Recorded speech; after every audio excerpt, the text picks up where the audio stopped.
이 시간 함께 보실 말씀은 에베소서 4장 21절에서 24절까지 말씀입니다. 제가 가진 성경으로 신약 314쪽입니다.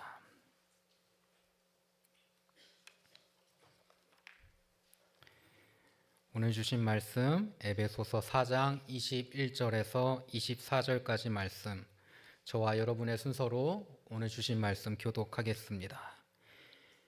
진리가 예수 안에 있는 것 같이 너희가 참으로 그에게서 듣고 또한 그 안에서 가르침을 받았을진대.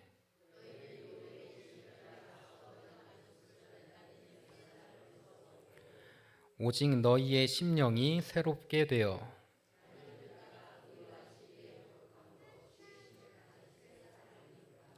아멘. 오늘 이 시간 주님께서 주시는 말씀으로 나의 심령이 새롭게 되는 귀한 은혜의 시간이 되기를 간절히 축원합니다. 제가 전에 섬기던 교회에서 이제 구역 예배를 드리게 되는데요. 가장 연로하신 분이 101살이셨어요. 그래서 근데 너무 정정하셔요. 오늘 창립기념주일이었는데 거기서도 창립기념주일이 되면은 제가 그분께 기도 부탁을 드렸어요. 언제? 가장 큰 대예배 때. 근데 기도를 하시는데 너무 은혜돼요. 너무 감사해. 제가 이제 구역 예배 드리다 보면 이제 연로하신 분들이 많아요. 80세가 귀여운 제일 막내 동생이에요. 그러면은 같이 구역 예배 드리다 보면은 제가 이제 제가 남녀노소에게 인기가 많아야 되는데 노소한테만 인기가 많아요. 그래서 어르신들한테 제가 거의 아이돌이란 말이에요. 어르신분들이 저를 참 좋아하고 섬겨주셨어요. 그래서 제가 이제 막 재롱도 할 거 아니니까 말장난도 하고 그러면은 권사님은 어떤 노래가 제일 좋으셨어요? 어떤 가수가 가장 좋으십니까? 물어보면은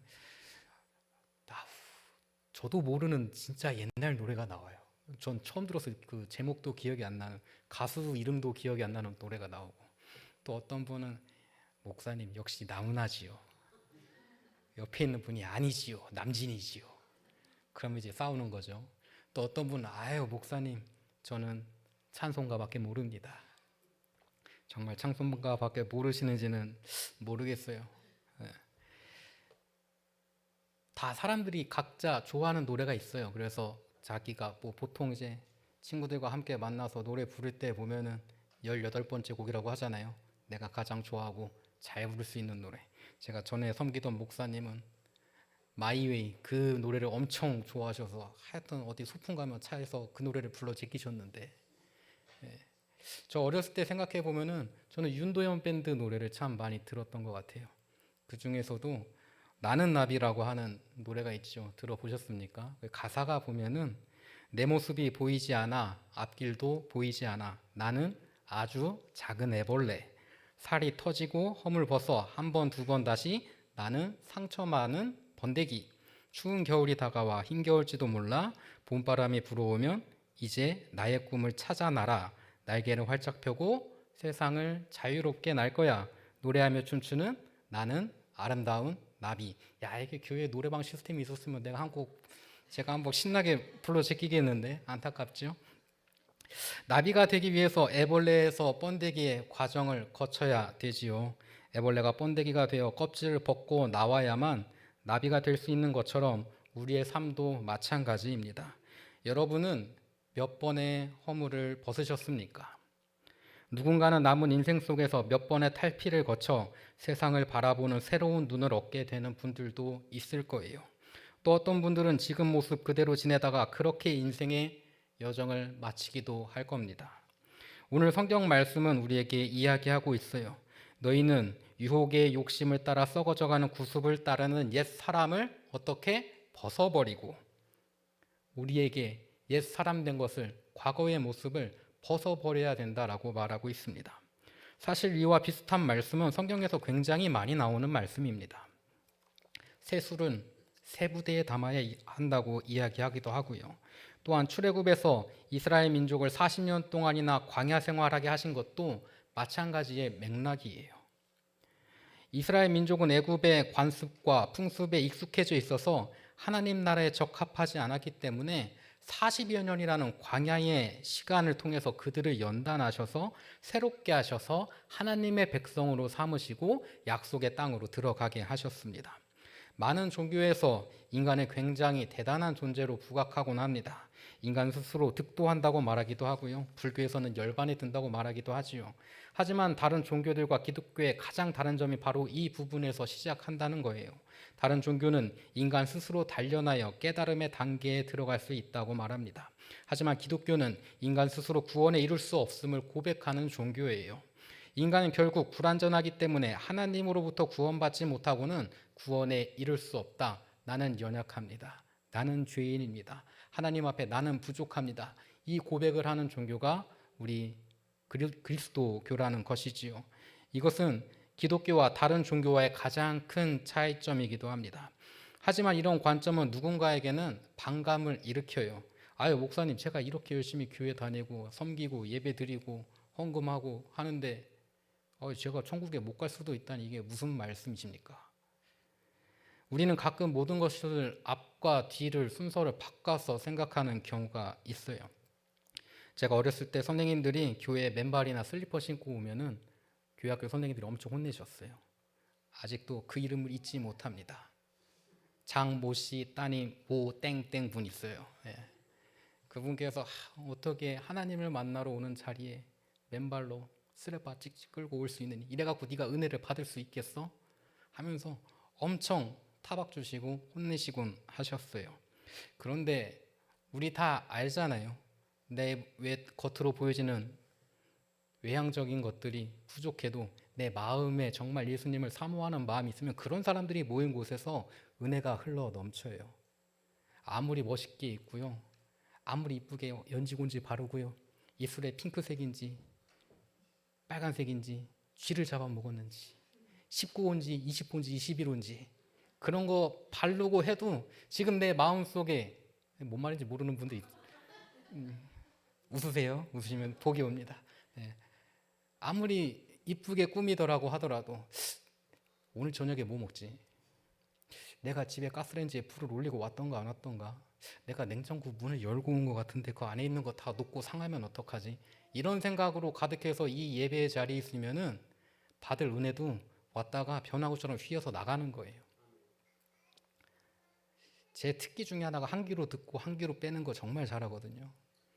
잔소리를 많이 받아서 예전부터 저희 어머니가 네. 우리가 세상의 유혹은 한 귀로 듣고 한 귀로 빼더라도 하나님의 말씀은 두 귀로 들어서 마음에 담아야 할 거 아닙니까? 오늘 우리가 새롭게 되어서 하나님의 말씀이 우리 마음 석판에 새겨지는 귀한 시간이 되기를 바랍니다. 내가 먼저 준비되어야 예배가 은혜가 되는 거예요. 겉모습이 중요한 게 아닙니다. 그런데 내가 예배를 드릴 때 준비된 사람이 되면은 예배가 너무 좋죠. 말씀 듣는 시간이 행복하잖아요. 그 말씀이 은혜가 되잖아요. 아시는 분들은 아시겠지만 제가 설교할 때 가장 큰 목적은 여러분이 은혜 받는 게 아닙니다. 저의 가장 큰 목적은 여러분을 재우는 거예요. 저는 여러분이 마음이 평안해서 제 설교 듣다가 다 졸았으면 좋겠어요. 마음에 걱정과 근심이 없었으면 좋겠습니다. 제 아는 분은 예전에 보면은 오후 예배 딱 지금 밥 먹고 졸린 타이밍에 장로님 뒤에 불을 꺼주세요. 다 재우기도 했습니다만 우리가 예배 자리에 나올 때 마음이 좀 먼저 준비되면은 불이 꺼지던 불이 켜지던 찬양이 은혜가 되던 안 되던 말씀이 오늘 특별히 나에게 다가오는 말씀이어도 아니어도 그저 그 시간이 소중하고 감사한 거예요. 여러분 좋아하는 사람 만날 때 자연스럽게 겉모습을 꾸미고 가지 않겠어요? 속마음이 먼저고 겉모습은 나중이에요. 근데 우리가 때로는 헷갈려서 속은 비어있는데 겉모습으로 하나님께 나올 때가 있다라는 거지요. 그러면 안 돼요. 저는 여러분의 마음이 하나님으로 가득 찰 수 있길 바랍니다. 하나님께서 주시는 은혜와 축복으로 가득 찰 수 있기를 바랍니다. 겉모습이 먼저 바뀐다고 우리의 마음이 바뀌지 않지요. 하나님께서는 인간의 겉모습을 보시는 분이 아니라 내면을 보시는 분이셔요. 하나님께서는 이스라엘 민족뿐 아니라 우리에게도 성경을 통해서 우리의 내면이 새롭게 되기를 원하십니다. 우리의 내면은 얼마나 새로워지고 있습니까? 우리가 매주 주님을 만난다고 하는데, 주님을 만나서 말씀 가운데서 새롭게 된다고 하는데, 때로는 은혜 받았다고 하는데, 때로는 기도하면서 눈물을 흘린다고 하는데, 여러분, 나의 삶은 얼마나 바뀌었습니까? 어제 나보다 오늘의 내가 하나님 보시기에 칭찬받을 그런 만한 존재가 되어 가고 있습니까? 어떤 사람들은 그렇게 생각해요. 나 스스로를 평가하기보다 다른 사람 평가하는데 혈안되어 있어요. 너는 믿음이 낮아. 너는 믿음이 부족해. 너는 신앙생활한 지 얼마 안 돼서 잘 모르는 거야. 나 봐봐. 내 신앙생활 몇 년 됐어. 제가 웬만한 데 가서 신앙생활한 걸로 안 꿀리는데 여기는 이제 다 꿀릴만 해서 제가 그래도 목회 경력이 이제 40년이잖아요. 태어날 때부터 목회한 거니까 아버지가 목회하셨으니까. 예. 그런데 어디 가서 안 꿀릴 법한데 여기 다 저보다 신앙생활 오래 하신 분들도 계실 거예요. 다행히 삐빌 수 있는 게 이쪽에 이제 청년분들이 계셔서 감사한데 40년을 했는데도 아직도 저는 부족하다고 생각하고 10년 전에 제 모습을 생각하면 그때는 왜 그랬을까? 그때는 왜 그랬을까? 제가 30살 때까지만 해도요, 설교하는 거 너무 싫었거든요. 부담스럽고요. 내가 설교하는 걸 통해서 누군가 인생이 바뀐다는 게 두렵잖아요. 혹시나 내가 설교 잘못하면 어떡해요? 잘 가고 있는 사람 갑자기 내가 절벽으로 민 거면 어떡합니까? 난 그게 참 두려웠는데 제 주변에 자의적이 아니라 타의적으로 목회를 한 6개월, 1년씩 이렇게 쉬시는 분들이 계셨어요. 그분들이 저한테 얘기하더라고요. 김 목사, 설교의 자리에서 설교할 수 있음이 얼마나 감사한지 몰라. 설교의 자리가 있고 우리가 하는 설교에 은혜 받는 사람들이 있고 그럴 공간이 있고 내게 그런 환경과 여건이 됨이 얼마나 감사한지 몰라. 나도 예전에는 설교하는 거 막 부담스럽고 싫었는데 난 이제 너무 설교가 하고 싶어. 이런 이야기를 해요. 이러다가 이제 설교 시간만 1시간 되는 거예요. 언젠가 한번 날 잡아서 그렇게 할지 모르겠습니다만 그렇게 생각해 보니까 이 자리가 얼마나 감사한지 모르겠더라고요. 여러분, 예배 드릴 수 있으면 감사한 거예요. 찬양할 수 있으면 감사한 겁니다. 함께 모여서 연대하며 하나님의 일을 할 수 있으면 감사한 거예요. 근데 그거를 10년 전에 저는 몰랐다니까요. 그리고 10년 후에 제가 지금의 제 모습을 봐도 부족할 거예요. 그때는 왜 그랬을까? 그때는 왜 이렇게 생각이 어렸을까? 그때는 왜 더 이렇게 은혜롭게 생각하지 못했을까? 그때는 왜 나의 욕심을 내려놓지 못했을까? 그때는 왜 내가 입술로만 하나님을 따라간다고 고백하고 있었을까? 왜 나의 삶은 주님의 말씀을 따라가지 못했는가? 후회할 거예요. 그때의 모습이 지금의 나를 보면 부족하다고요. 여러분, 내가 누군가를 정죄할 때 그 당시의 내 모습도 몇 년만 지나면 내가 그때의 내 모습을 보면은 볼품 없어요. 63빌딩 꼭대기에서 밑에 지나가는 사람들 보면요, 그냥 성냥개비 같은 거예요. 자동차는 그냥 성냥갑 같은 거예요. 다 부족하고 다 연약한 사람들이요. 교회는 완전한 사람들이 모이는 곳이 아니에요. 부족하고 연약하고 죄인 된 사람들이 모이는 곳이에요. 그래서 우리가 서로에게 더 관대할 수 있는 거거든요. 예수님께서 너희들 부족하고 죄가 많으니까 내가 너희들 싹 다 쓸어버려야겠어 이러지 않으셨다고요. 내가 너희들이 부족함에도 내가 너희들을 사랑해서 내가 십자가에서 피를 흘리고 내가 너희를 사랑해서 그곳에서 내 목숨 바쳐서 너희들을 죄값을 주고 보혈의 피로 너희의 생명을 싸서 어디로 옮기셨다? 하나님의 나라로 옮기셨다. 여러분은 하나님 나라에 옮김받은 사람들이에요. 그런데 그럼에도 우리는 부족하거든요. 내 죄값을 치르고 하나님의 나라에 온 것이 아니라 예수님께서 그 보혈의 피를 흘리셔서 부족함에도 불구하고 그 자리에 갖다 놓으셨기 때문이에요. 그러니 우리가 주님 앞에서 항상 겸손할 수밖에 없는 겁니다. 주님, 나는 죄인입니다. 나는 연약합니다. 나는 부족합니다. 나 잘났다고 내가 나섰었지만 그 모습조차도 주님, 내가 얼마나 교만했는지 모릅니다. 주님, 나를 올바른 길로 불러 주옵소서. 이 마음과 이 신앙 고백이 저와 여러분에게 함께하기를 간절히 바랍니다. 오늘 본문 말씀 22절에 벗어버리라는 말은 헬라어로 아포티 테스타이라고 해요. 이 단어는 단순히 옷을 벗는 행위를 의미하는 것이 아니라 의도적으로 완전히 내려놓다는 것을 의미합니다. 나와 거리를 두고 멀리 떨어뜨려 놓는 거예요. 근데 그게 자연적으로 되는 것이 아니라 내가 생각하고 다짐하고 결심해서 멀리 떨어뜨려 놓는다는 거거든요. 옛사람을 벗는 것은 감정적인 후회나 순간적인 결심이 아니라 의식적이고 지속적인 결단을 의미해요. 그리고 새 사람을 입으라 이 말은 새 옷을 입다는 의미 외에도 새 정체성을 받아들인다는 뜻을 내포하고 있습니다. 단순히 겉모습의 변화를 넘어서 하나님의 형상으로 지어진 존재로서 정체성을 다시 입으라는 명령이지요. 바울은 이 표현을 통해서 그리스도인이란 단순히 윤리적으로 변화된 사람이 아니라 존재 자체가 새롭게 된 사람임을 강조하고 있어요. 그래서 새 사람을 입으라는 말은 단순히 더 착하게 살라는 요청이 아니라 그리스도 안에서 다시 태어난 자로 살아가라는 부르심의 뜻이에요.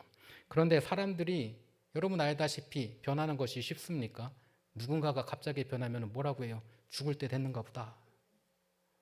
죽을 때 됐는가 보다. 사람이 변하면 죽을 때가 됐다고 말해요. 누군가는 자신의 존재 자체가 부서지는 경험을 하지 않고는 사람이 변하지 않는다고 말합니다. 죽음의 문턱에서 살아 돌아오지 않고는 사람이란 변하지 않는다고 이야기해요. 그렇기에 사람이 변하는 것은 저는 뭐라고 생각하냐면 기적이라고 생각하거든요.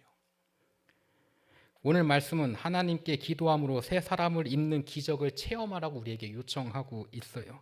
지금 나의 삶이 세상적인 것에 붙잡혀 살아가고 있었다면 이제 하나님 앞에 나와 새로운 눈으로 세상을 바라보며 하나님 나라를 바라보라는 것이지요. 특별히 오늘의 말씀이 우리 성원교회 청년들에게 위로의 말씀이 될 수 있기를 간절히 바랍니다. 청춘의 시절은 끝없는 경쟁과 비교의 시절이지요. 남들은 다 앞서 나가는 것 같고 나는 뒤처져 있는 것 같고 때로는 제자리에 서 있는 것 같을 때가 있어요. 기도를 해도 응답이 더딜 때가 있고 열심히 해도 결과가 따라오지 않을 때가 있지요. 하지만 여러분, 하나님은 아직 여러분을 빚어가고 계십니다. 애벌레가 나비가 되기 전 어둡고 답답한 번데기 시절을 지나야 하듯이 지금의 고난과 막막함은 여러분의 믿음의 근육이 자라나는 시간이에요. 세상은 빠르게 변하지만 하나님께서는 조급하지 않으십니다. 하나님은 여러분의 삶 속에서 한 땀 한 땀 새 사람의 옷을 지어서 입히시길 원하셔요. 그러니 낙심하지 않기를 바랍니다. 지금은 벗어버림의 시간일 뿐 하나님께서 곧 새롭게 입히실 시간을 준비하고 계셔요. 그때 여러분의 상처 자리는 하나님의 은혜의 문양으로 빛날 거라고 저는 믿습니다. 오늘 말씀은 사도 바울이 에베소 교회에 보내는 편지의 일부분이지요. 그리스도인은 새로워져야만 한다는 것을 끊임없이 우리에게 되새기게 하는 말씀입니다. 예전 모습 그대로 교회에 몸만 있다고 그리스도인이 아니라는 거예요. 나의 마음이 하나님을 사랑하지 못한다면, 나의 삶이 지금까지 있어왔던 옛 관습과 구습을 버리지 못했다면 나는 주님 앞에 아직 새 사람이 되지 못한 사람이지요. 세상 욕심을 내려놓고 하나님 나라를 이루어가는 데 쓰임받도록 기도하지 못한다면 아직 새 사람이 되지 못한 것입니다. 나의 예배가 단순히 몸만 왔다 갔는 시간이라면 나의 삶은 아직 새 사람이 되지 못했어요. 그런데 그거보다 중요한 것은 내가 심지어 신앙생활을 잘 하고 있더라도 계속돼서 새 사람이 되어 가야 한다는 거예요. 계속해서. 내가 지금 한번 은혜 받았다고 끝나는 것이 아니라 내일도 모레도 계속 은혜 받아야 되고요. 말씀으로 복을 받는 것도 오늘로 끝나는 것이 아니라 내일도 모레도 1년 뒤에도 10년 뒤에도 계속 그렇게 돼 나가야 된다는 거예요. 헤르만 헤세가 쓴 데미안에 보면은 한 생명이 알에서 태어나기 위해서는 알이라는 세상을 파괴해야 한다라고 말합니다. 우리가 새 사람이 되기 위해선 우리가 지금까지 가져왔던 옛 관습을 파괴하지 않고는 하나님의 나라에 다가갈 수 없어요. 또한 이렇게 새 사람이 되는 것은 한 번으로 멈추는 것이 아니라 우리의 삶에서 계속되어질 때 큰 의미를 갖습니다. 하나님과 만날 때마다 나 자신이 깨어지고 새롭게 될 때 우리는 하나님께서 정말 나를 사랑하시는구나, 정말 이 세상을 사랑하시는구나, 정말 나를 통해서 이 세상을 사랑하시는구나, 정말 나를 통해서 이 세상을 변화하시길 원하시는구나, 그걸 느낄 수 있고 깨닫게 된다는 거죠. 사랑하는 성원교회 성도 여러분, 이제 눈을 뜰 수 있길 바랍니다. 매트릭스 영화에 보면은 네오가 알약을 먹고 세상의 진실에 직면한 것 같이 우리도 이제 성경과 기도라는 알약으로 이 땅의 진실에 한 발짝 다가설 수 있기를 간절히 바랍니다. 그때 허물을 벗은 나비처럼 하나님 나라를 자유롭게 날아다니는 여러분의 모습을 발견할 수 있기를 간절히 축원합니다. 다시 기도합니다. 사랑과 진리 하나님, 오늘 주신 말씀을 통하여 저희 마음을 새롭게 하시니 감사합니다. 옛사람의 모습을 벗어버리고 새 사람을 입으라는 주님의 음성 앞에 우리의 완고한 마음이 녹아지게 하여 주옵소서. 우리의 생각과 말과 행동이 이제는 세상의 욕심이 아닌 주님의 뜻을 닮아가게 하시고 말씀으로 날마다 거듭나게 하여 주옵소서. 때로는 허물벗는 고통이 있을지라도 그 과정을 통해 더 깊은 믿음과 순종으로 나아가게 하시고 우리의 상처 자리마다 하나님의 은혜가 새겨질 수 있도록 함께하여 주옵소서. 말씀으로 깨달은 은혜가 일시적인 감동에 머물지 않게 하시고 우리의 삶 속에서 열매 맺는 믿음으로 이어지게 하여 주옵소서. 이 예배의 시간이 끝이 아닌 새 사람으로 살아가는 출발점이 되게 하여 주옵소서. 모든 영광을 하나님께 올려드리며 예수 그리스도의 이름으로 기도드립니다. 아멘.